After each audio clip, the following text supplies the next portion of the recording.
Tasri Dani Kasiaan dengan NIM 190254241006. Saya jurusan Ilmu Kelautan Universitas Maritim Raja Ali Haji. Adapun pembuatan video ini untuk memenuhi tugas UTS mata kuliah bioremediasi. Belakangan ini, kita sering mendengar beberapa peristiwa yang menyebabkan terjadinya pencemaran di laut, khususnya yang disebabkan oleh tumpahan minyak. Tumpahan minyak di laut bisa berasal dari kebocoran kilang minyak lepas pantai, kapal yang tenggelam, atau tercecernya bahan bakar dari kapal yang lalu lalang di wilayah perairan Indonesia. Penanggulangan tumpahan minyak di laut sejauh ini sering dilakukan dengan cara menyedot minyak yang mengembang di atas permukaan laut dengan menggunakan alat tertentu. Cara seperti ini dinilai kurang efektif karena tidak dapat menghilangkan tumpahan minyak di permukaan laut secara maksimal. Tumpahan minyak di laut dapat menyebabkan banyak sekali kerugian, sehingga ekosistem laut seperti ikan dan terumbu karang akan rusak dan mati. Sebelumnya, kita harus mengetahui apa itu bioremediasi. Jadi, bioremediasi merupakan penggunaan mikroorganisme untuk mengurangi polutan di lingkungan.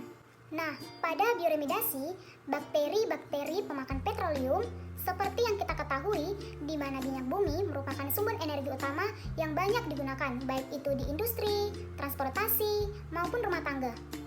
Nah, hal itu selain menyebabkan meningkatnya kegiatan eksplorasi, eksploitasi, pengolahan, dan produksi minyak bumi, juga semakin besar kecenderungan untuk mencemari lingkungan dari bahan limbah hasil buangan limbah dari kegiatan-kegiatan tersebut, terutama di bagian pesisir atau di laut.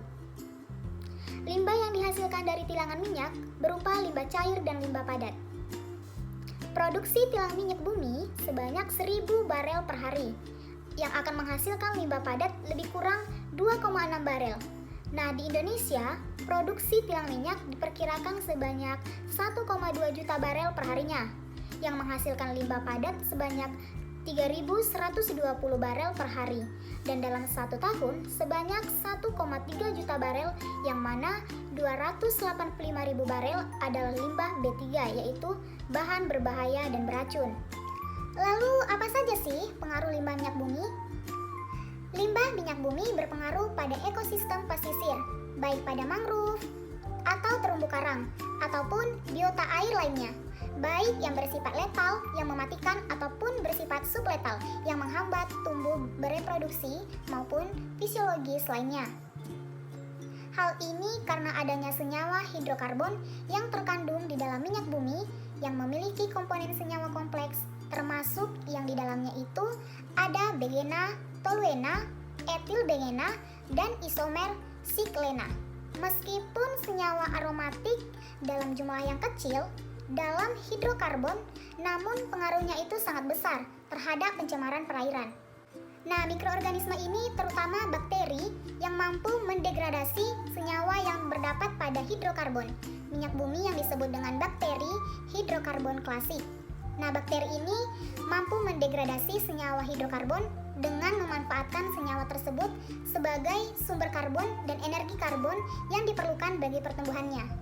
Mikroorganisme ini berpartisipasi dalam membersihkan tumpahan minyak dalam mengoksidasi minyak bumi menjadi gas karbon dioksida. Biodegradasi akan menghasilkan bioproduk seperti asam lemak, gas surfaktan, dan biopolimer yang dapat meningkatkan porositas dan permeabilitas batuan restel foil, forma plastik, dan karbonat apabila bakteri ini menguraikan minyak bumi.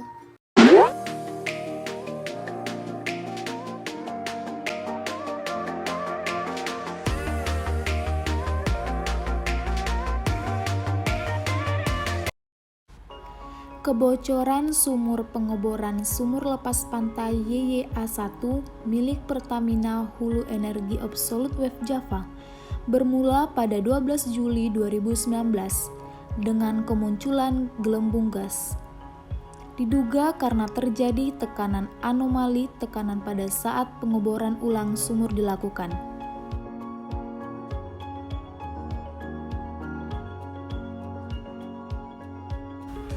Sejak 17 Juli, tumpahan minyak kemudian terlihat di sekitaran Anjungan, lalu meluas hingga 11 di Desa Kerawang dan Bekasi, Jawa Barat.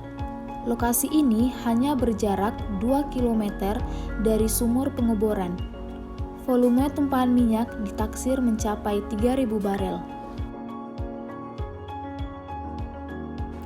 Petaka ini berimbas pada rusaknya hutan bakau serta 1.600 hektar tambak udang, bandeng, dan tambak garam milik warga sekitar yang gagal panen.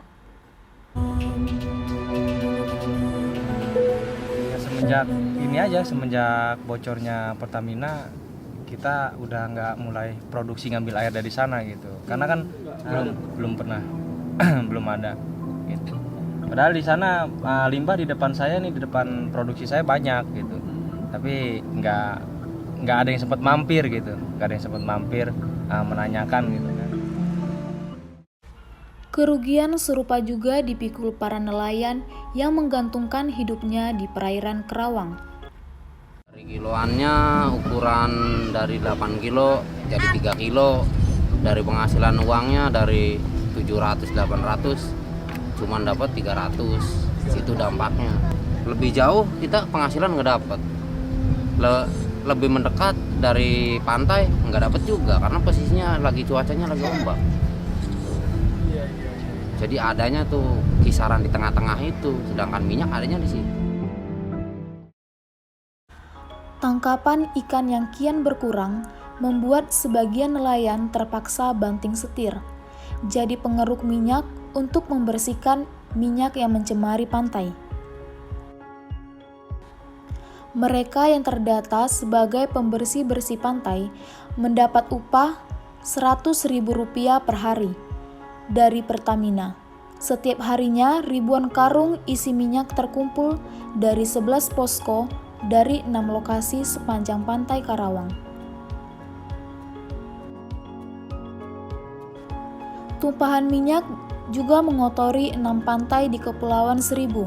Di sini, minyak berwarna hitam pekat tak hanya membuat rugi nelayan, tapi juga merugikan wisatawan.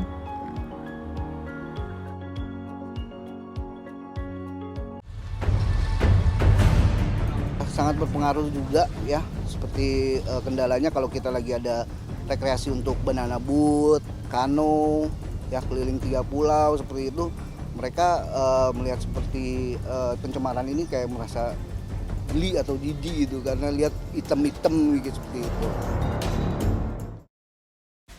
Dari model arus permukaan laut yang terlihat sejak 16 Juli hingga 1 Agustus, semburan minyak dari sumur YYA1 ditaksir juga bisa menyusuri pesisir Jakarta, Banten, dan Selat Sunda. Karenanya, pemerintah didesak segera mengambil langkah serius untuk mengatasi kebocoran sumur milik Pertamina Hulu Energi itu agar kerugian tak semakin banyak.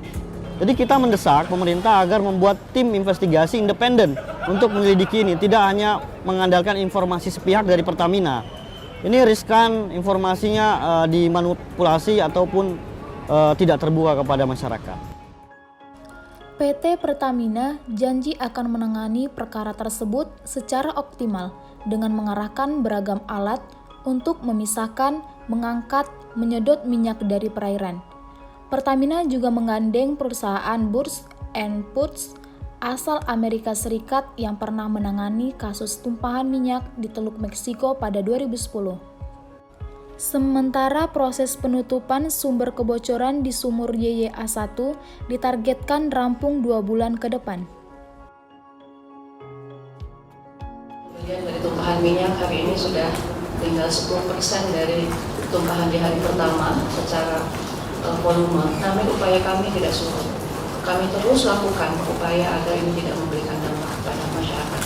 Dan kalau benar terjadi mengenai ganti rugi dan sebagainya sudah mulai kita lakukan dengan prosedur dan tahapan yang terverifikasi. Jadi ini semua kita tangani masalah kesehatan dan seterusnya. Dan yang permanen adalah bagaimana kita mematikan sumur supaya kemudian tidak mengeluarkan lagi tumpahan minyak. Proyek Lapangan YY merupakan bagian dari 4 rencana pengembangan PT Pertamina Hulu Energi di Block of Solut yang sempat tertunda di 2016 lantaran anjloknya harga minyak di dunia. Namun setelah minyak kembali stabil, pada 2017 proyek ini kembali dilanjutkan. Proyek tersebut terus dikebut dan ditargetkan bisa bereproduksi pada September 2019.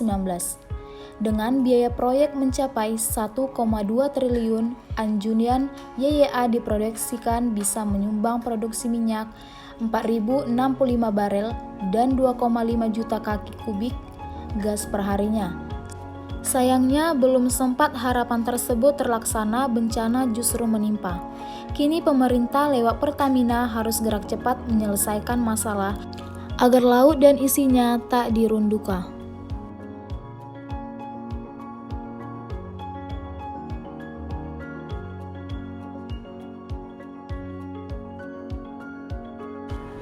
Membersihkan bocoran minyak amat sulit.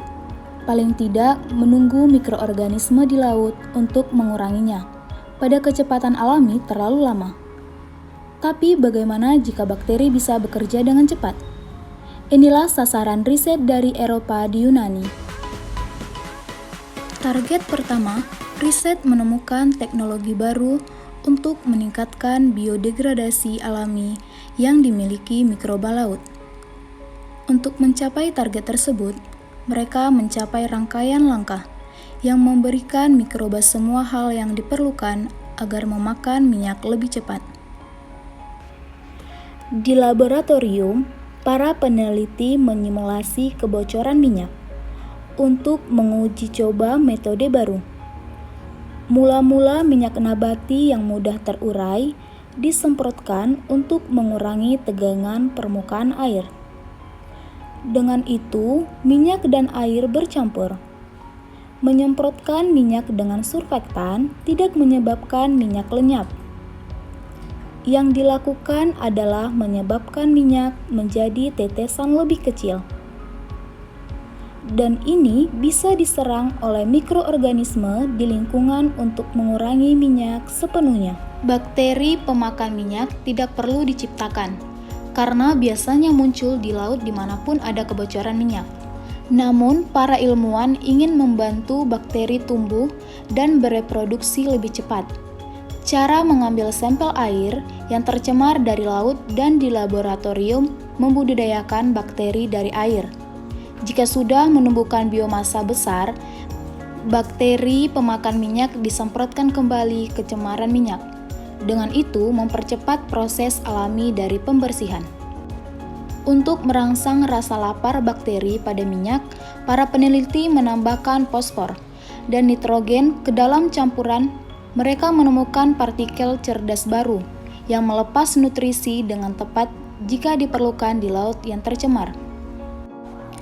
Jika bakteri di laut ada kebutuhan nutrisi, misalnya fosfor dan nitrogen, sehingga menyuplai nutrisinya langsung ke bakteri, agar bisa mengurangi minyak lebih efisien lagi. Yo, I ain't here for the money, I ain't here for the fame. Though it might be nice to own a jet plane, I'ma do it all for you. Come along.